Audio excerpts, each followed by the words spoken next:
ছেলেটা কি তোমার ফ্রেন্ড ছিল নাকি বয়ফ্রেন্ড? না, বয়ফ্রেন্ড ছিল না, কিন্তু আমি তাকে ভালোবাসতাম, কখনো বলাই হয়নি।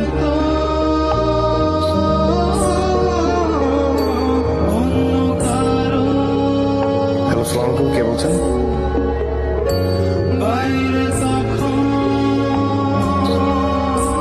কেমন আছেন? দেখতে পাওনি কেন বলছি? যেটা দেখেছি ওটা তো ফেক। অনেক চেষ্টা করছি ভালো থাকার।